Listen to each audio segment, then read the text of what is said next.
సమయం బట్టి ఎంతో వందనాలు తండ్రి. ఈ వేదిక స్థాపించిన సహోదరు కుమార్ గారు బట్టి ఎంతో వందనాలు. నన్ను ఇంట్రడ్యూస్ చేసిన సహోదరి దెబోరా బట్టి ఎంతో వందనాలు తండ్రి. ఈ పరిచర్యకి ఈ సమయంలో తండ్రి ఇక్కడ చేరిన ప్రతి బిడ్డ బట్టి ఎంతో వందనాలు. వాళ్ళు ఈ సమయంలో వేరేదో పనులు చేసుకొని ఉండొచ్చు, కానీ ఎంతో ఆసక్తితో మేము దేవుణ్ణి ఆరాధించాలి, వాక్యపరంగా ఆత్మికంగా బలపరచబడాలని ఎంతో మంచి ఉద్దేశంలో వాళ్ళు ఇక్కడ వచ్చి ఉన్నారు. అందరినీ కూడా మీరు తృప్తిపరుస్తున్నారు, దీవిస్తున్నారు, ఆశీర్వదిస్తున్నారని మేము నమ్ముచున్నాం. నిష్ప్రయోజకమైన మీ దీనదాసుని సమయంలో నించోబెట్టి మీ మహిమార్థమై వాడుకుంటున్నారు తండ్రి. దాన్ని బట్టి నేను మిమ్మల్ని స్తుతిస్తున్నాను. ఈ దినం ఈ వేళ ఈ పూట మీరు మా కొరకు ఏర్పరచుకున్న ఆత్మిక పాఠములు మా విశ్వాస నేతను విప్పి బయలుపరుస్తారని నమ్ముచు ఈ విన్నపములు మేము యేసుక్రీస్తు పరిశుద్ధమైన నామములో వేడుకుంటున్నాం. ఆమేన్, ఆమేన్, ఆమేన్.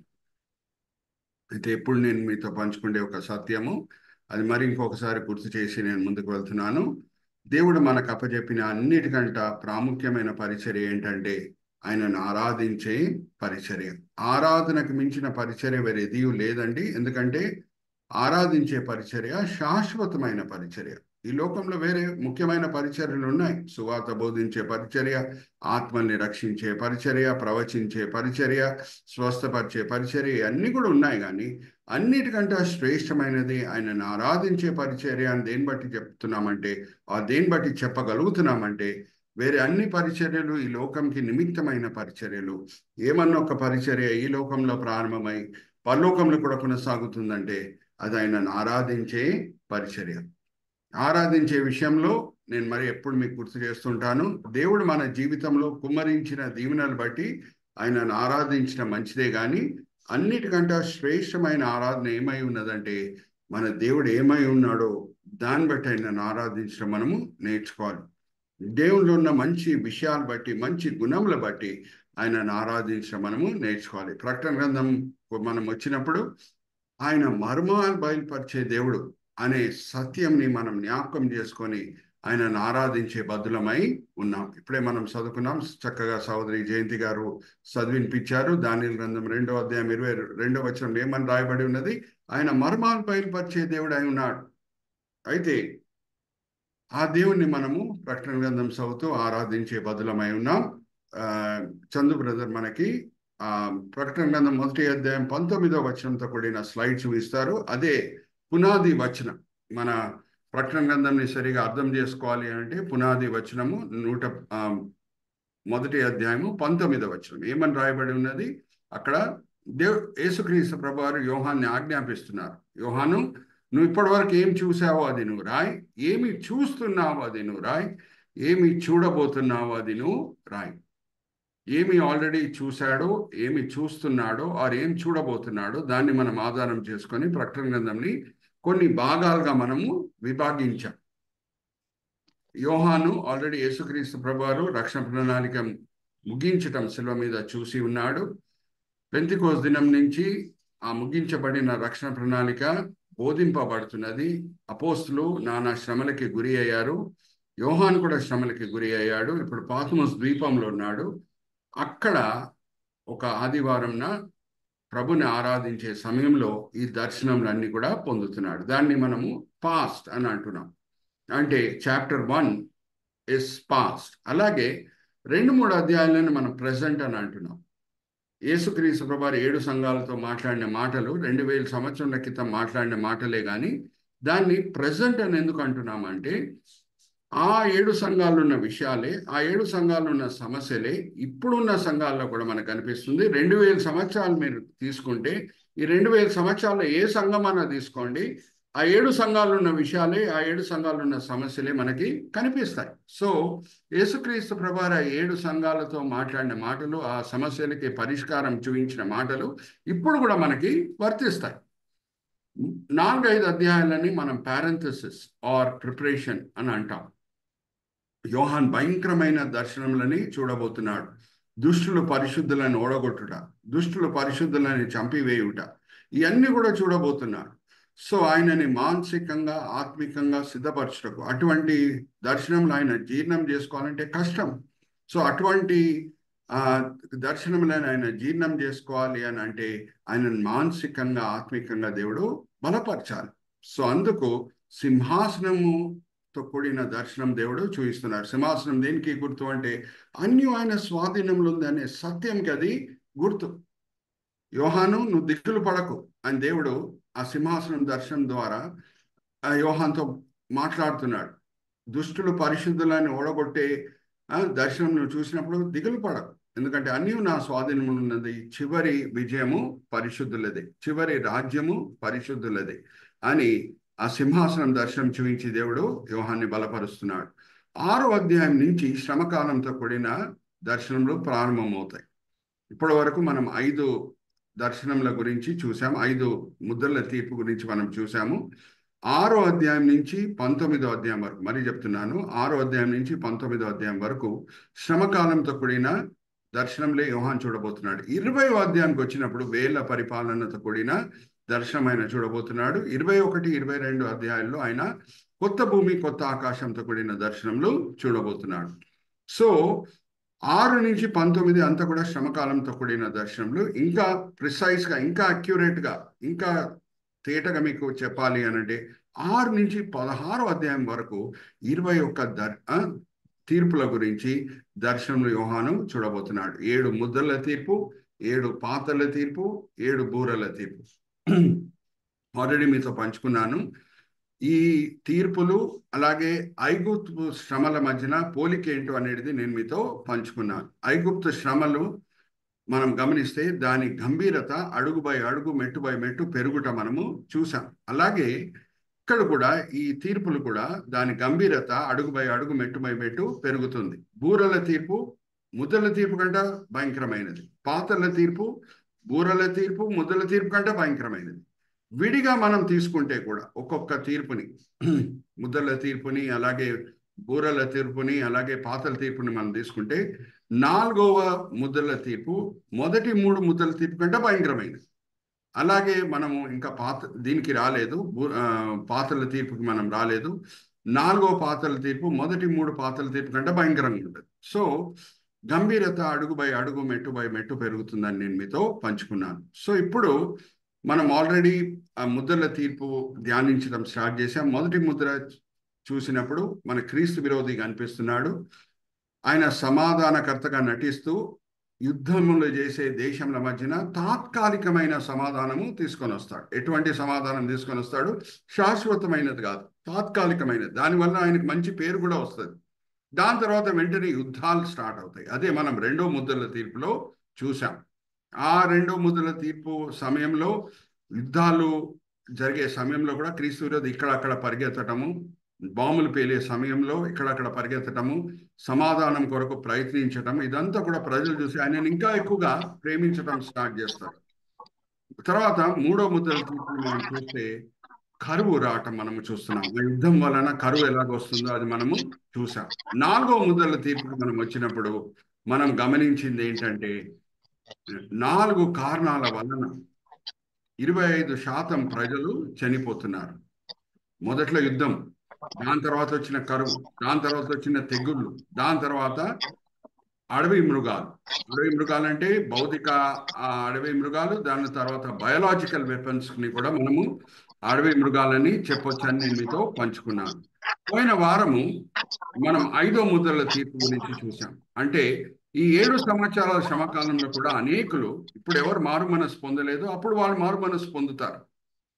వాళ్ళంటి వాళ్ళు లేఖనంలో ఎక్కడన్నా కనిపిస్తారా అనేది కూడా నేను మీతో పంచుకున్నాను. సాంసోను ఆ గుంపులో ఉన్నాడు. అలాగే పశ్చాత్తాపం పొందిన నేరస్తుడు శిలువ మీద ఆ గుంపులోనే ఉన్నాడు. చివరి గడియలో మారు మనసు పొంది పరలోకం చేరుట. కానీ నేను మిమ్మల్ని ఒక ప్రశ్న అడుగుతున్నాను. సాంసోన్ అన్న, అలాగే పశ్చాత్తాపం పొందిన నేరస్తుడన్న మరణంని తప్పించుకోగలిగారా? గివ్ మీ ఆన్సర్, అన్మ్యూట్ చేసుకొని. మరణంని తప్పించుకోలేకపోయారు. సో అలాగే వీళ్ళు మారు మనసు పొందుతారు. అనేకులు శ్రమకాలంలో క్రైస్తవులుగా మారు మనసు పొందుతారు. కానీ మరణము లభిస్తుంది. అంటే క్రీస్తు విరోధి వాళ్ళని చంపివేయటం, అలాగే న్యాచురల్ డిజాస్టర్స్లో కూడా వాళ్ళు చనిపోవటం మనము చూడొచ్చు. హతసాక్షులుగా చనిపోతారు. అలాగే నోవా సమయంలో చనిపోయిన ఎంతోమంది నోవా బంధువులు, అలాగే ఆయనను గేలి చేసిన వాళ్ళు, ఆ సమయంలో నోవా ఓడగట్టే సమయంలో అయితే వాళ్ళు గేలి చేశారు. నోవా మాటలు నమ్మలేదు. కానీ ఎప్పుడు వరదలు వచ్చినాయో శారీరక మరణం పొందే ముందు మారు మనసు పొందారని నేను మీతో పంచుకున్నాను. 1 పేతురు 3:19-20 నేను చదివించాను. అలాగే 1 పేతురు 4:6 కూడా చదివించాను. వాళ్ళు మారు మనసు పొందారు. అందుకే యేసుక్రీస్తు ప్రభువారు శిలువ మరణం తర్వాత ఆయన అక్కడ వెళ్ళి వాళ్ళు ఎక్కడ ఉన్నారో అక్కడ వెళ్ళి సువార్త బోధించడం జరిగింది. వాళ్ళు కూడా యేసుతో పాటి ఆరోహణమైన దినమున వాళ్ళు కూడా ఏమయ్యారు అంటే పరలోకము చేరారు. సో వాళ్ళు మారు మనసు పొందుతున్నారంటే దాని వెనకాల కారణం కూడా నేను మీతో పంచుకున్నాను. ఇప్పుడు మనం శ్రమకాలంతో కూడిన అనేక విషయాలు వాళ్ళతో పంచుకుంటున్నాం. ఇప్పుడు వాళ్ళు నమ్మట్లేదు, కానీ ఎప్పుడు కళ్ళారా ఆ సంఘటనలు జరగటం వాళ్ళు చూస్తారో వారి మనసు కదిలింపబడతాయి. నోవా చెప్తూనే వచ్చాడు వరదలు వస్తాయని చెప్తూనే వచ్చాడు. అప్పుడు నమ్మలేదు, కానీ వరదలు వచ్చినప్పుడు కళ్ళారా వరదలను చూసినప్పుడు వాళ్ళ మనసులు కదిలింపబడినాయి. సో అప్పుడు నమ్మారు. అలాగే శ్రమకాలంతో కూడిన అనేక విషయాలు మనం పంచుకుంటున్నాం వాళ్ళతో. ఇలాగుంటుంది అని మనం చెప్తున్నాం, కానీ ఇప్పుడు వాళ్ళు నమ్మట్లేదు. కానీ శ్రమకాలం వచ్చినప్పుడు వాళ్ళు నమ్ముతారు. ఇంకా 2 కారణాలు ఎందుకు వాళ్ళు మారు మనసు పొందుతారో అది మనం 7వ అధ్యాయంలో చూడొచ్చు. ఆ 7వ అధ్యాయంలో మనకి ఏం కనిపిస్తుంది అని అంటే 1,44,000 సువార్థికులు ప్రపంచమంతా కూడా వాళ్ళు తిరిగి సువార్త బోధిస్తారు. ఎంతమంది? 1,44,000 సువార్థికులు. వాళ్ళ గురించి ఆ వివరాలన్నీ కూడా 7వ అధ్యాయంలో ఉంది. అది మనం 7వ అధ్యాయం ధ్యానించినప్పుడు మనం చూసుకోవచ్చు. అలాగే 14వ అధ్యాయంకి మనం వచ్చినప్పుడు ఒక దేవదూత ఆకాశంలో ఎగురుతూ సువార్త బోధిస్తుంది. ఇప్పటి వరకు సువార్త బోధించుటకు ప్రజలని దేవుడు వాడుకున్నాడు. కానీ 14వ అధ్యాయానికి మనం వస్తే దేవదూతనే సువార్త బోధించడం కూడా మనము చూడొచ్చు. అప్పుడు కూడా కొంచెం మంది మారు మనసు పొందుతారు. అప్పుడు కూడా మారు మనసు పొందని వాళ్ళు భయంకరమైన పాత్రల తీర్పుకి అర్హులు అవుతారు. Are you all understanding? దాని తర్వాతనే పాత్రల తీర్పు వస్తుంది. ఇంకా 2 సాక్షులు, మోషే లాంటి ప్రవక్త, ఎలియా లాంటి ప్రవక్త 11వ అధ్యాయంలో మనం చూస్తే యూదుల మధ్యన ఎక్కువ వరకు పరిచర్య వాళ్ళు చేస్తారు. వాళ్ళ పరిచర్య చేత ఎక్కువ వరకు యూదులు మారు మనసు పొందుతారు. Are you all with me? So ఈ కారణాల వలన కూడా శ్రమకాలంలో చాలా మంది మారు మనసు పొందుతారని నేను మీతో పంచుకుంటున్నాను. ఇప్పుడు మనం 6వ ముద్రల తీర్పుకి మనం వద్దాం. మనకి చందు బ్రదర్ కూడా చూపిస్తారు దాంతో కూడిన స్లైడ్. సహోదరి వాక్య భాగం చదివి వినిపించేటప్పుడు ప్రకటన గ్రంథం 6వ అధ్యాయం 12వ వచనం నుంచి 14వ వచనం చదివి వినిపించినప్పుడు ఎక్కడెక్కడ కర్సర్ పెట్టి చూపించాలో అక్కడ కర్సర్ పెట్టి మన చందు బ్రదర్ మనకి చూపిస్తారు. ఓకే, సో జయంతి సిస్టర్ ప్రకటన గ్రంథం 6వ అధ్యాయము 12వ వచనం నుంచి 14వ వచనం. ఇప్పటి వరకు 4 ముద్రల తీర్పు. యుద్ధం రావటము, కరువు రావటము, యుద్ధం వలన కరువు రావటము, యుద్ధం వలన తెగులు రావటము, స్వయాన దేవుని చెయ్యి అనేది మనకు కనిపించలేదు, కానీ దేవుని చెయ్యి ఇండైరెక్ట్ గా ఉంది దాంట్లో, కానీ డైరెక్ట్ గా లేదు. కానీ 6వ ముద్రల తీర్పుకి వచ్చినప్పుడు దేవుని చెయ్యి డైరెక్ట్ గా ప్రజలని శిక్షించే విషయంలో మనకి కనిపిస్తుంది. ఎలాగా ఆ తీర్పు వస్తుందో సహోదరి చదివినిపిస్తారు. చందు బ్రదర్ ఎక్కడెక్కడ కర్జర్ చూపించాలో అక్కడ కర్జర్ పెట్టి చూపిస్తారు. ప్రకటన గ్రంథం 6వ అధ్యాయము 12వ వచనము. ఆయన 6వ ముద్ర విప్పినప్పుడు నేను చూడగా పెద్ద భూకంపము కలిగెను. సూర్యుడు కంబలి వలె నలుపాయను, చంద్రబింబం అంతయు రక్తవర్ణమాయను. పెద్ద గాలి చేత ఊగులాడు అంజూరపు చెట్టు నుండి అకాలపు కాయలు రాలునట్టు ఆకాశ నక్షత్రములు భూమి మీద రాలెను. మరియు ఆకాశ మండములో చుట్టబడిన గ్రంథము వలనైనను తొలగిపోయెను. ప్రతి కొండయు ప్రతి దీపమును వాటి వాటి స్థానములను తప్పెను. భూరాజులను గనులను సహస్రాధిపతులను ధనికులను అభిష్టులనగు ప్రతి దాసుడును ప్రతి స్వతంత్రుడును కొండ గుహలలోను బండల సందులలోను దాగుకొని సింహాసనాసీనుడై ఉన్న వాని యొక్కయు గొర్రెపిల్ల యొక్కయు ఉగ్రత మహాదినమును వచ్చును. దానికి తాళజాల గలవాడెవడును? మీరు మా మీద పడి ఆయన సన్నిధికి గొర్రెపిల్ల ఉగ్రతకును మమ్ములను మరుగు చేయుడి అని పర్వతములతోనూ బండలతోనూ చెప్పుచున్నారు. థ్యాంక్ యూ అమ్మా. ఇప్పుడు చూడండి, యోహాను ఆ సమయంలో దర్శనంలో ఏం చూశాడో ఉన్నట్టు ఆయన రాశాడు. ఆయనకి ఇప్పుడున్న టెక్నాలజికల్ అడ్వాన్స్డ్ ఎడ్యుకేషన్ అనేది లేదు. సూర్యుడు నల్లగా అయిపోతున్నాడంటే ఎలాగైపోతాడు? అలాగే చంద్రుడు ఎర్రగా రక్తం వలె అవుతున్నాడంటే దాని వెనకాల కారణం ఏంటి? ఆ కాలంలో అంత టెక్నాలజికల్ ఎడ్యుకేషన్ అనేది లేదు, కానీ ఉన్నట్టు నమ్మకంగా యోహాన్ రాశాడు. ఇక్కడ చూడండి, చాలా ముఖ్యమైన విషయం ఏంటంటే భూకంపం వచ్చిన తర్వాతనే సూర్యుడు నల్లగవుతున్నాడంట, చంద్రుడు ఎర్రగవుతున్నాడంట రక్తం వలె. చూడండి, there was, brother Chandu please point cursor at the caption. There was a great earthquake. చూడండి కింద క్యాప్షన్ లో ఇంగ్లీష్ లో కూడా ఉంది. There was a great earthquake, the sun turned black like sackcloth made of goat hair and the whole moon turned blood red. నేను ఎప్పుడు మీతో పంచుకుంటుంటాను, లేఖనం అంతా కూడా పరిశుద్ధాత్మ ప్రేరేపణ వల్ల రాయబడటమే కాదండి, లేఖనంలో ఉన్న క్రమం ఉంది చూడండి, దాని వెనకాల కూడా మనకు పరిశుద్ధాత్మ ప్రేరేపణ కనిపిస్తూనే ఉంటుంది. ఏ ముందు బి రాదు, బి ముందు సి రాదు. సమరయ స్త్రీతో యేసుక్రీస్తు ప్రభువారు ఆరాధనతో కూడిన మాటలు పలుకుతూ ఏమని అంటారు? అమ్మా, మనం ఎక్కడ ఆరాధిస్తున్నాం అది ముఖ్యం కాదమ్మా, మనం సత్యంతోనూ ఆత్మతోనూ ఆరాధిస్తున్నామా కాదా అని అన్నారు, కానీ ఆత్మతోనూ సత్యంతోనూ మనం ఆరాధిస్తున్నామా అది ముఖ్యమని అంటారు. మాటలు చూడండి, సత్యంతోనూ ఆత్మతోనూ అని అంటున్నాడా? కాదు, ఆత్మతోనూ సత్యంతోనూ మనం దేవుని ఆరాధిస్తున్నాం. అంటే దాని అర్థం ఏంటి? మన ఆరాధనలో సత్యం ఎప్పుడు కనిపిస్తుంది అంటే పరిశుద్ధాత్మ దేవుని సహాయం ఉంటేనే. Are you all understanding? Are you all with me? So లేఖనంలో ఒక విషయం మనం గమనించాలి, లేఖనం అంతా కూడా పరిశుద్ధాత్మ ప్రేరణ వలన రాయబడటమే కాదు, పరిశుద్ధాత్మ ప్రేరేపణ మనకి ఎక్కడ కనిపిస్తుందంటే sequencing of the words, sequencing of the sentences లో కూడా మనకు పరిశుద్ధాత్మ ప్రేరేపణ కనిపిస్తుంది. ఏ క్రమంలో లేఖనం రాయబడి ఉందో, ఏ ముందు బి రాదు, బి ముందు సి రాదు. భూకంపం వచ్చిన తర్వాతనే సూర్యుడు నల్లగవుతున్నాడంట, చంద్రుడు ఎర్రగవుతున్నాడంట. ఏంటంట కారణం? దేని వలన వస్తుంది భూకంపము? దేని వలన వస్తుంది అని అంటే there are plates going inside the earth. భూమి కింద కొన్ని టెక్టానిక్ ప్లేట్స్ అని అంటారు, దాన్ని ఏమంటారు? టెక్టానిక్ ప్లేట్స్ అవి భూమి కింద ఇలాగా ప్రయాణం అయి వెళ్తుంటాయి. ఈ టెక్టానిక్ ప్లేట్స్ మధ్యన కొలిషన్ జరుగుతాయి. భూమి కింద జరిగే విషయం ఇది.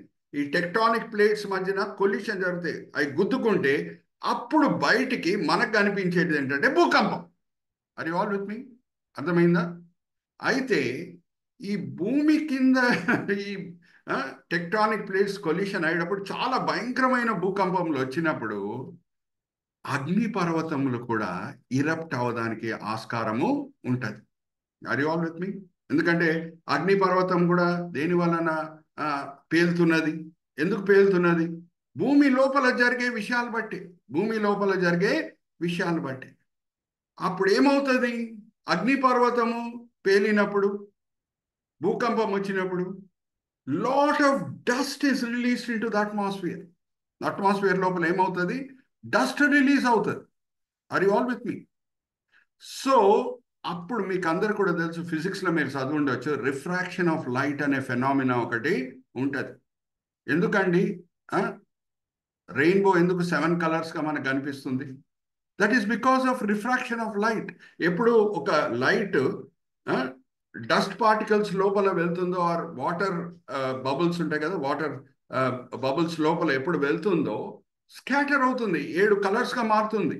విబ్జిఆర్ అనేది మనం ఫిజిక్స్లో చదువుకున్నాం. Violet, IndiGo, blue, green, yellow, orange మనం చదువుకున్నాం, అండ్ రెడ్. అవునా?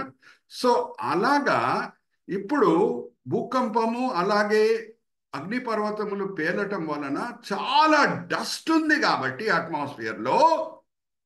చూడండి చక్కగా బ్రదర్ అగ్నిపర్వతం పేలటం కూడా చక్కగా చూపిస్తున్నారు.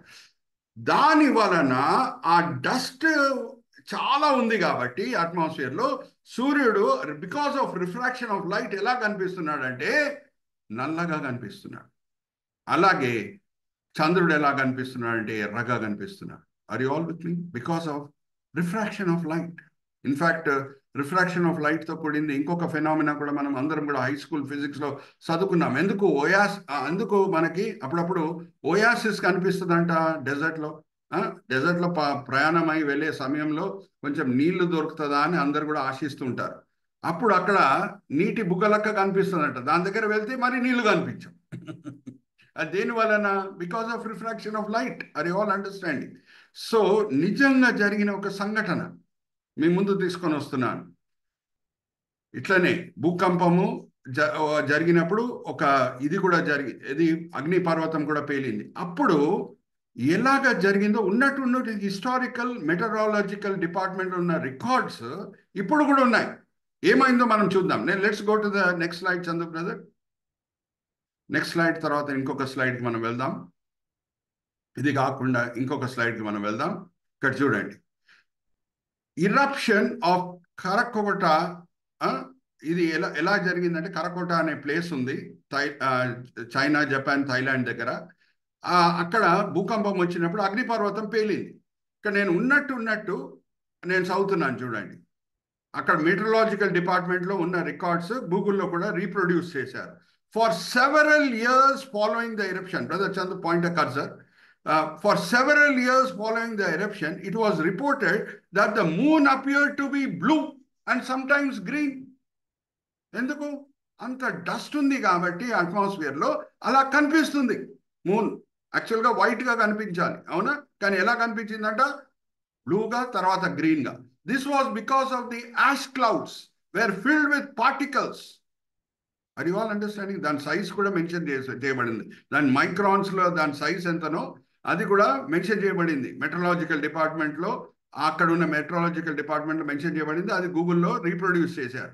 The right size to strongly scatter the red light while allowing other colours to pass. White moonbeams shining through the clouds emerge blue and sometimes green. People also saw lavender suns for the first time. Lavender colour sun కూడా వాళ్ళకి అనిపించిందండి. పాపం యోహాన్కి technological knowledge ఇవన్నీ కూడా లేదు. ఎందుకు ఇలాగ అయిందనేది ఆయన పాపం రాయట్లేదు, కానీ ఆయనకి దేవుడు చూపించిన దర్శనం ఉన్నట్టు రాశాడు. హల్లెలూయా, ప్రైజ్ ది లార్డ్. ఇప్పుడు మనకి 21st సెంచరీలో టెక్నాలజికల్ నాలెడ్జ్ ఉంది కాబట్టి, ఫిజిక్స్ నాలెడ్జ్ ఉంది కాబట్టి మనము ఎందుకు అట్లా అవుతుంది అనేది మనం చెప్పగలుగుతున్నాం. కానీ పాపం ఆయనకేం తెలుసు? నమ్మకంగా దర్శనం ఎలా చూశాడో ఉన్నట్టు రాశాడు. ఆర్ యు ఆల్ విత్ మీ? భూకంపం తర్వాతనే వస్తుంది ఇది, భూకంపం ముందు కాదు. నాకు ఇంకా బాగా గుర్తుందండి, ఈ డస్ట్ క్లౌడ్స్ వలన, అట్మాస్ఫియర్లో స్మోక్ వలన, యాష్ వలన, ఈ దుమ్ము వలన ఏం జరుగుతుందో నాకు ఇంకా బాగా గుర్తుంది. నేను గ్రామర్ స్కూల్లో చదువుకున్నాను, హ్యాబిట్స్లో. ఒక మధ్యాహ్నం వేళ మంచిగా ఎండ కూడా ఉంటుంది. అందరు క్లాస్ నుంచి పరిగెత్తి బయటికి వస్తున్నారు. ఎందుకు?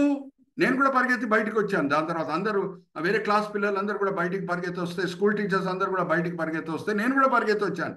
ఏమనంటే ఆకాశం అంతా కూడా నల్లగా ఉంది. ఏమైందిరా బాబు, మాకేం అర్థం కాలేదు. దాని తర్వాత మాకేం అర్థమైంది అని అంటే, హ్యాబిట్స్ పక్కనే నాంపల్లి ఉంటుంది. మీకు తెలుసు అనుకుంటా, హైదరాబాద్ ఉన్న వాళ్ళకి తెలుసు. హ్యాబిట్స్ పక్కనే నాంపల్లి ఉంటుంది. ఆ కాలంలో 1975, 1976, 1977 మీరు కావాల్సి వెళ్ళి క్రాస్ చెక్ చేయొచ్చు. డన్లప్ టైర్స్ గోడౌన్ నాంపల్లిలో ఉండేది. ఎవరు గోడౌన్ ఉండింది? Dunlop tyres. Are you all with me? Chandu brother చూడండి, ఎంత స్పీడ్ చూడండి. చందు బ్రదర్ వరకు తప్పట్లు కొట్టండి ఎక్కడ ఉన్నా. డన్లప్ టైర్స్ గోడౌన్ ఉండింది. అక్కడ ఒక ఫైర్ యాక్సిడెంట్ వలన ఏమైంది? ఆ డన్లప్ టైర్ గోడౌన్ టైర్ వలన, అక్కడ ఫైర్ యాక్సిడెంట్ వలన పొగలు రావటం స్టార్ట్ అయినాయి. పొగలు రావటం స్టార్ట్ అయితే స్కై అంతా బ్లాక్ అయిపోయింది. అది చిన్న యాక్సిడెంట్ అండి. ఇక్కడ జరిగేది ఏంటి? 6 ముద్దల తీపప్పుడు భయంకరమైన భూకంపం, ప్రపంచంని కదిలించే భూకంపం అది. దాని వలన ఎక్కడెక్కడో ఎన్నెన్నో చోట్లలో అగ్నిపర్వతం కూడా పేలుతుంది. అగ్నిపర్వతం కూడా పేలుతుంది, భూకంపం కూడా వస్తుంది.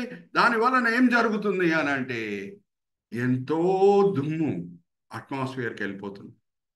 ఎంతో దుమ్ము అట్మాస్ఫియర్కి వెళ్ళిపోతుంది కాబట్టి ఆ రిఫ్రాక్షన్ ఆఫ్ లైట్ వలన సూర్యుడు ఎర్రగా కనిపిస్తున్నాడు, సూర్యుడు నల్లగా కనిపిస్తున్నాడు, చంద్రుడు ఎర్రగా కనిపిస్తున్నాడు. ఆర్ యు ఆల్ విత్ మీ? ఇప్పుడు మనకి టెక్నాలజికల్ నాలెడ్జ్ ఉంది కాబట్టి మనం అది కూడా చెప్పగలుగుతున్నాం. ఇంకా మన ముందే 1883 ఇరప్షన్ ఆఫ్ కరకోట ఇది రుజువు ఉంది. కరకోట అనేది చెప్తున్నాను కదా, ఆ ఏరియాలో ఉంటుంది, మంగోలియన్ రీజన్లో ఉంటుంది. కరకోట వాల్కనోస్ అంటే థాయిలాండ్, జపాన్, చైనా దగ్గర ఉంటుంది. మరీ చెప్తున్నా, for several years following the eruption, మరి చదివిస్తున్నాను చూడండి. It was reported that the moon appeared to be blue and some times green. This was because of the ash clouds were filled with particles about 1 micron wide, the right size to strongly scatter red light while allowing other colors to pass. White moonbeams shining through the clouds emerged blue and sometimes green. People also saw lavender suns, and for the first time. Are you all understanding? సూర్యుని colour కూడా మారిపోవటం అక్కడ ప్రజలు చూశారు. ఇదంతా కూడా historical records. Are you all with me? అయితే ఒక విషయం సహోదరి చదివినప్పుడు మీకు అందరికి కూడా ఒక సందేహం పుట్టుండాలి. నక్షత్రాలు పడుతున్నాయంట. గో బ్యాక్ బ్రదర్, ఇక్కడ చూడండి 16 నక్షత్రాలు ఆకాశం నుంచి పడుతున్నాయి. అవునా? సహోదరి చదివినిపించడం మీరు అందరు కూడా విన్నారు. ఒక్క నక్షత్రం పడితేనే భూమి భస్మం అయిపోతుందండి. ఒక్కొక్క నక్షత్రము సూర్యుని కంట పెద్దగా ఉంటుంది. అవునా కదా? కొన్ని నక్షత్రాలు ఇప్పుడున్న సూర్యుని కంట పెద్దగా ఉండే నక్షత్రాలు ఇప్పుడు మనము టెలిస్కోప్తో చూసుకోవచ్చు. అబ్జర్వేటరీకి ఎక్కడైనా వెళ్తే టెలిస్కోప్స్ మనకు దొరుకుతాయి. అక్కడి నుంచి చూస్తే నక్షత్రాల సైజ్ ఏంటో కూడా మనం చూడవచ్చు. అరే, ఆ నక్షత్రాలు వాడితే భూమిలో అందరు చనిపోతారు కదా. మరి నక్షత్రాలు అంటే దాని అర్థం ఏంటి? ఇంకొకసారి చదవమా, ఏం పడుతున్నాయంట? సహోదరి చదివినిపించినప్పుడు బ్రదర్ కూడా మనకి ఎక్కడ కర్సర్ పెట్టి చూపించాలో అక్కడ కర్సర్ పెట్టి చూపిస్తారు. ఓకే, భూకంపం వచ్చింది, సూర్యుడు నల్లగయ్యాడు, చంద్రుడు ఎర్రగయ్యాడు. దాని తర్వాత ఏం చూశాడు యోహాన్? చదవమ్మా. ఆకాశ నక్షత్రములు భూమి మీద రాలెను, మరియు ఆకాశం. అరే, ఒక్క నక్షత్రం పడితేనే ఇంకా టాటా బాయ్ బాయ్ అంతే. నేను అదే చెప్తున్నాను కదా, యోహాను నమ్మకంగా ఆయన ఏం చూశాడో అదే రాశాడు. ఆయనకి ఇప్పుడున్న మనకు ఉన్న టెక్నాలజికల్ ఎడ్యుకేషన్ లేదు. ఆర్ యు ఆల్ విత్ మీ? ఆ నక్షత్రాలు అంటే ఏంటి? ఆ నక్షత్రాలు ఏంటంటే, మనం నెక్స్ట్ స్లైడ్కి మనం వెళ్దాం. అంతరిక్షంలో కొన్ని పెద్ద రాయిలు ప్రయాణమై వెళ్తుంటాయి. దాన్ని ఏమంటారు? కామెట్స్ అని అంటారు. ఇక్కడ చూడండి, చందు బ్రదర్ మనకు చక్కగా చూపిస్తున్నారు చూడండి. పెద్ద పెద్ద రాయిలు అంతరిక్షంలో ఇలాగ ప్రయాణమై వెళ్తుంటాయి. బ్రదర్ ఓకే, సో ఆ కామెట్స్ ఏం చేస్తాయి? ఇప్పుడు అన్ని కూడా దేవుని స్వాధీనంలోనే ఉంది. దేవుడు ఆజ్ఞాపిస్తే అవి ఎక్కడ వెళ్ళాలో అక్కడ వెళ్తాయి.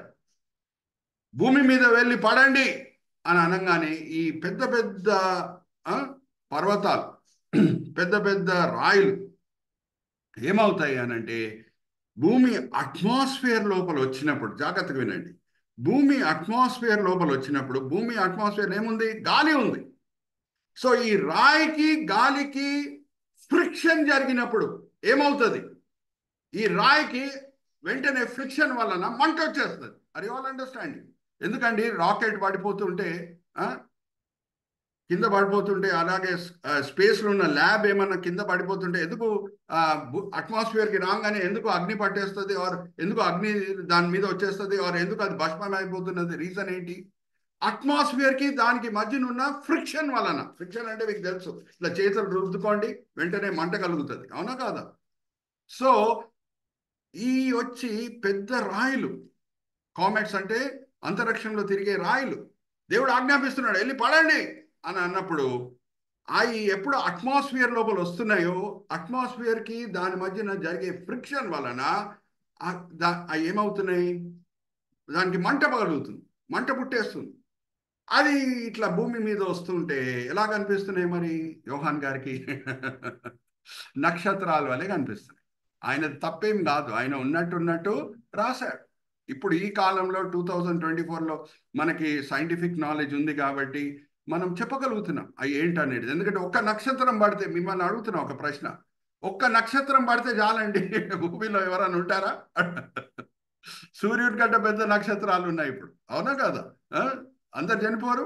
సో ఇంత ఈ పడినా సరే ఎవరు చనిపోవట్లేదంటే దాని అర్థం ఏంటి? పడుతున్నాయి, నష్టం కలిగిస్తున్నాయి, కానీ అందరు చనిపోవట్లేదు. Are you all with me? So Deborah right answer. So అది మనము అర్థం చేసుకోవాలి. సో ప్రజల స్పందన ఎలాగుంది? జాగ్రత్త వినండి. నేనేం చెప్పాను? ఈ శ్రమకాలంతో కూడిన మాటలు పంచుకునే ముందు నేను మీకు ఏం చూపించాను? ఐగుప్తు శ్రమను నేను మీకు చూపించాను, అవునా? దీనికి దానికి పోలికలు ఉన్నాయని నేను చెప్పాను, అవునా కాదా? సో ఐగుప్తు శ్రమలకి దీనికి ఉన్న పోలికలు ఏంటంటే, దేవుని ఉగ్రత వస్తుంటే ఐగుప్తు ప్రజలు మారుమనసు పొందారా? ఫారో మారుమనసు పొందాడా? అడుగుతున్నా మిమ్మల్ని. లేదు కదా. మరి ఇక్కడ కూడా అదే కనిపిస్తుంది. వీళ్ళు ఏం చేస్తున్నారు? దేవుని ఉగ్రత రాగానే కొండల దగ్గర వెళ్ళి ప్రార్థన చేస్తున్నారు. కొండలారా మమ్మల్ని రక్షించండి, కొండలారా మమ్మల్ని సేవించండి. అయ్యి బాబోయ్ బాబోయ్. సేమ్ ఐగుప్తు ప్రజలు, ఫారో లెక్కనే ఉంది వీళ్ళ స్పందన కూడా, అవునా కాదా? వాళ్ళు మారుమనసు పొందారా? ఐగుప్తు ప్రజలు చివరి దెబ్బ కొట్టే వరకు, జ్యేష్ఠ కుమారులు చనిపోయే వరకు వాళ్ళు మారుమనసు పొందలేదు. ఫారో రాజు కూడా మారుమనసు పొందలేదు. ఇక్కడ కూడా సృష్టిని చూసి పూజిస్తున్నారు, సృష్టికర్తని మర్చిపోతున్నారు. దేని దగ్గర వెళ్ళి ప్రార్థన చేస్తున్నారు? కొండల దగ్గర. దేవుని ఉగ్రత నుంచి మమ్మల్ని కాపాడండి. అరే, దేవుని దగ్గరే మోకరించి ప్రార్థన చేయొచ్చు కదా. ప్రభువా తప్పైపోయింది, ఇప్పుడు క్షమించని ప్రార్థన చేయొచ్చు కదా. దేవుడు విన్నాడా? వింటాడు. కానీ దేనికి ప్రార్థన చేస్తున్నారంట? కొండలకి ప్రార్థన చేస్తున్నారు. అందుకే ఐగుప్తు శ్రమలు, ఇంకా ఈ 7 సంవత్సరాల శ్రమల మధ్యన పోలికలేంటో అనేది నేను మీతో మొదట్లో పంచుకున్నాను. ఈ దినం ఒక్క విషయము, ఒక ఆశ్చర్యమైన విషయం ఇంకా చెప్పేసి ముగిస్తాను. దాని తర్వాత వచ్చే వారం మనం 7వ అధ్యాయానికి వెళ్దాము. అదేంటంటే, మోషే ముందే ప్రవచించాడు. ఏమనంటే, నాకు మెస్సయ్యకి పోలికలు ఉంటాయి అని ముందే ప్రవచించాడు. ఎక్కడుంది ఆ మాట? ద్వితోపదేశకాండం 18వ అధ్యాయం 18వ వచనం. ద్వితోపదేశకాండం 18వ అధ్యాయం 18వ వచనం. ఒకసారి చదవండి అమ్మా.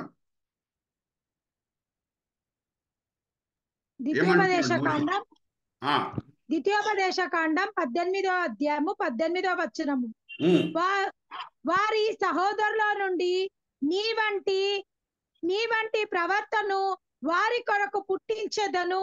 అతని నోట నా మాటలుంచుదును. నేను అతనికి ఆజ్ఞాపించినది యావత్తును అతడు వారితో చెప్పెను. నాలంటి ప్రవక్త వస్తాడు. Hallelujah, praise the Lord. మెస్సయ్యకి మోషేకి పోలికలు ఉంటాయి. Hallelujah, praise the Lord. Are you all understanding?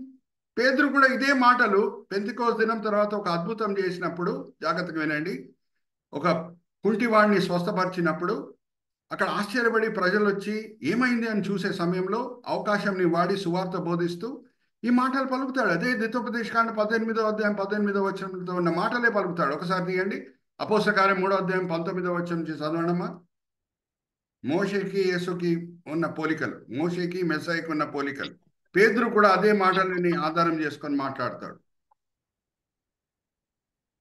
చదవండమ్మా. అపోస్తల కార్యం 3వ అధ్యాయము 19వ వచనం నుంచి. 3వ అధ్యాయము 19వ వచనము. ప్రభువు సముఖం నుండి ప్రభు సముఖం నుండి విశ్రాంతి కాలమున వచ్చినట్లును మీ కొరకు నియమించిన క్రీస్తు యేసుని ఆయన పంపినట్లును మీ పాపములు తుడిచివేయబడు నిమిత్తము మారు మనసు నొంది తిరుగుడి. అన్నిటికీ కుదురుబాటు కాలము వచ్చును. దేవుడు ఆది నుండి తన పరిశుద్ధుల ప్రవర్తన నోట పలికించిన అంతము వరకు యేసు పరలోక నివాసి అయి ఉండుట అవశ్యము.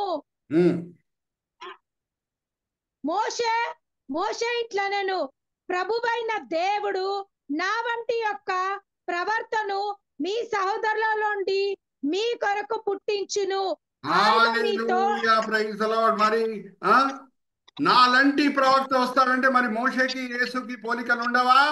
ఉంటాయి. చందు బ్రదర్ మనకు వెంటనే దాంతో కూడిన స్లైడ్ కూడా చూపిస్తున్నారు చూడండి. ఇక్కడ చూడండి, born as the Hebrew, born as the Hebrew ఇద్దరు కూడా యూదుల సమాజంలోనే పుట్టారు. Chosen by God to lead people, chosen by God to lead people.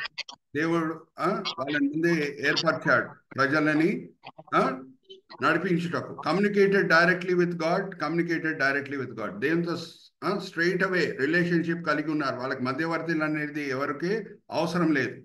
Not liked by the establishment. అక్కడ ఉన్న ప్రభుత్వంకి మోషే అంటే నచ్చలేదు, ఫారోకి నచ్చలేదు. అలాగే యేసు అంటే ఫరిసీయులకి సదుకీయులకి నచ్చలేదు. అవునా కాదా? ఎన్నో పోలికలు మనకు కనిపిస్తున్నాయి.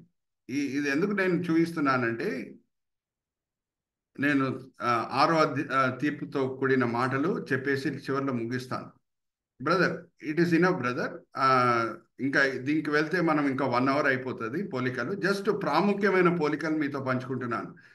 యేసుక్రీస్తు ప్రభువారు శిశువుగా ఉన్నప్పుడు మరణ ఆపద నుంచి దేవుడు కాపాడుతాడు. హేరోదు రాజు ఆయన చంపుటకు ప్రయత్నిస్తాడు. అలాగే మోషే శిశువుగా ఉన్నప్పుడు ఫారో రాజు చంపుటకు ప్రయత్నిస్తున్నాడు. అవునా కదా? ఆజ్ఞాపిస్తున్నాడు శిశువులను అందరినీ కూడా నైల్ నదిలో వేసేయాలని. ఎలాగ అద్భుత రీతిగా యేసుని కాపాడాడో దేవుడు మోషేను కూడా కాపాడుతున్నాడు. అవునా కాదా? హల్లెలూయా, ప్రైజ్ ది లార్డ్. మరి మీరు చెప్పొచ్చు, యేసుక్రీస్తు ప్రభు వారు కన్యకకి పుట్టాడండి, మరి మోషే కన్యకకి పుట్టలేదు కదండి అని అనవచ్చు. అరే, ఆయనని రక్షించి దాని తర్వాత పెంచింది కన్యకైన ఐగుప్తు రాణి. Hallelujah, praise the Lord. రాజకుమార్తె. Hallelujah, praise the Lord. అవునా కాదా? ఆమె కూడా కన్యకనే అండి, పెంచింది. Are you all with me? So యేసుక్రీస్తు ప్రభు రూపాంతరం పొందారు. అలాగే మోషే కూడా రూపాంతరం పొందాడు. Hallelujah, praise the Lord. సీనాయి కొండ మీద ఆయన సీనాయి కొండ నుంచి దిగి వచ్చినప్పుడు ముఖం మెరుస్తుందంట. ఆరోన్కి భయం వేస్తుందంట ఆయన దగ్గర రావడానికి. ఉందా లేఖనంలో అలాగే? అది కూడా చదవమా 34వ అధ్యాయం నిర్గమకాండం 27వ వచనం నుంచి. 34వ అధ్యాయం నిర్గమకాండం 28వ వచనం నుంచి. అతడు 40 రేయింబగలు యెహోవాతో కూడా అక్కడ నుండెను. అతడు భోజనం చెయ్యలేదు, నీళ్లు త్రాగలేదు. అంతలో ఆయన నిబంధన వాక్యమును అనగా 10 ఆజ్ఞల ఆ పలకల మీద మోషే సినాయి కొండ దిగుచుండగా శాసనములు గల ఆ 2 పలకలు మోషే చేతిలో ఉండను. అతడు ఆ కొండ దిగుచుండగా ఆయన అతనితో మాట్లాడుచున్నప్పుడు తన ముఖ చర్మమును ప్రకాశించిన సంగతి మోషేకు తెలిసి ఉండలేదు. హల్లెలూయా, ప్రైజ్ ది లార్డ్. ఆరోన్కి భయం వేస్తుందా దగ్గర రావడానికి? భయం వేస్తుంది. అలాగే పేతురు, యోహాను, యాకోబు కూడా భయం వేస్తుంది రూపాంతర కొండ మీద. Are you all with me? మోషే రూపాంతరం పొందాడు, యేసుక్రీస్తు ప్రభు వారు కూడా రూపాంతరం పొందారు. Are you all with me? So ఇంకొక పోలిక ఏంటంటే 40 దినములు మోషే కూడా ఉపవాసం ఉన్నాడు, యేసుక్రీస్తు ప్రభు వారు కూడా 40 దినములు ఉపవాసం ఉన్నారు. ఆర్ యు ఆల్ విత్ మీ? ఇంకా జాగ్రత్తగా వినండి, ఈ లోక రాజ్యంలో 7 ఉన్నాయి. అందుకే మనం ప్రకటన గ్రంథం 13వ అధ్యాయంకి వస్తే జాగ్రత్తగా వినండి. అమ్మా జయంతి కొంచెం మ్యూట్లో పెట్టుకోమా, కొంచెం మ్యూట్లో పెట్టమ్మా, ఎందుకంటే సౌండ్ వస్తుంది, రీసౌండ్ వస్తుంది. అయితే జాగ్రత్తగా వినండి. ఈ ప్రకటన గ్రంథం 13వ అధ్యాయంకి మనం వస్తే సాతానుడికి 7 తలలు ఉన్నట్టు మనకు కనిపిస్తాయి. ఆ ఘటాసర్పం కి 7 తలలు. ఆ ఘటాసర్పం ఎవరంటే సాతానుడు. ఆ 7 తలలు దేన్ని సూచిస్తున్నాయంటే ఇక్కడ లోకంలో ఉన్న 7 రాజ్యములు లోకంని ఏం పరిపాలించినాయో దాన్ని అది సూచిస్తున్నాయి. జాగ్రత్త వినండి. 13వ అధ్యాయంలో అన్ని వివరాలు నేను మీతో పంచుకుంటాను. ఈ లోకాధిపతి ఎవరు? యేసుక్రీస్తు ప్రభువారే లోకాధిపతి నా దగ్గర వస్తున్నాడు అని అన్నారు. సాతానుడే. దేవుడు ఆదాంని లోకంకి మొదటి రాజుగా సృష్టించాడు. దాని తర్వాత ఆదాం పడిపోయిన తర్వాత ఇప్పుడు లోకంకి రాజు సాతానుడు. సో ఈ 7 రాజ్యములు సమయం అనుసారంగా మీతో పంచుకుంటున్నాను. మొదటిగా ఐగుప్తు, రెండో రాజ్యం అషూర్ రాజ్యం, మూడో రాజ్యం బాబిలోన్ రాజ్యం, నాలుగో రాజ్యం మాదీయ పార్శికుల రాజ్యం, ఐదో రాజ్యం గ్రీక్ రాజ్యం, ఆరో రాజ్యం రోమా రాజ్యం, ఏడో రాజ్యం రాబోయే క్రీస్తు విరోధి రాజ్యం. ఈ 7 రాజ్యంలే ఆ 7 తలలని సూచిస్తున్నాయి ఘటాసర్పంకి. మరి చెప్తున్నా, సమయం అనుసారంగా మనం వెళ్తే ఐగుప్తు, దాని తర్వాత అషూర్లు, తర్వాత బాబిలోను, మాదీయ పార్శికులు, గ్రీకులు, రోమా రాజ్యం, 7వది క్రీస్తు విరోధి రాజ్యం. అయితే సాతానుడికి ఈ 7 తలలకున్న ఇంకొక పోలిక మీతో పంచుకుంటున్నాను. యోసేఫ్ టైంలో ఉన్న ఫారో మంచోడేనా? మోషే టైంలో ఉన్న ఫారో అయితే చెడ్డోడే. కానీ యోసేఫ్ టైంలో ఉన్న ఫారో మంచోడు. ఈ 7 రాజ్యంలో కూడా మనం గమనిస్తే మొదటి రాజులు మంచోళ్ళు, చివరి రాజులు చెడ్డోళ్ళు. సాతానుడు కూడా మొదటి దినం నుంచి చెడ్డోడు కాదండోయ్, మొదట్లో మంచోడు, తర్వాత చెడ్డోడు అయ్యాడు. అర్థమవుతుందా మీకు? అయితే ఇది కూడా చదువుదాం. 28వ అధ్యాయం ఎజెకియల్ గ్రంథం 14-15 చదవండి అమ్మా. ఎజెకియల్ గ్రంథం 28వ అధ్యాయం 14-15.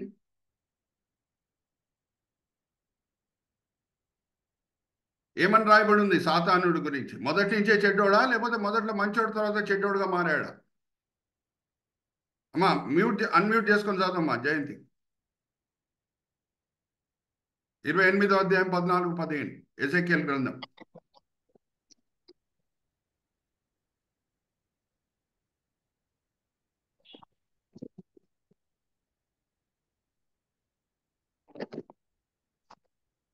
ఎజెకియల్ గ్రంథము 28వ అధ్యాయము 14-15.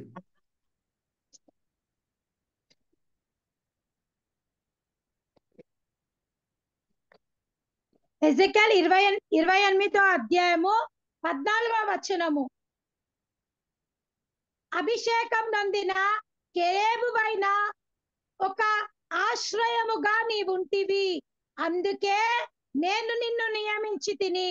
దేవునికి ప్రతిష్ఠింపబడిన పర్వతము మీద నువ్వుంటివి, కాలుచున్న రాళ్ల మధ్యను నీవు సంచరించుచుంటివి.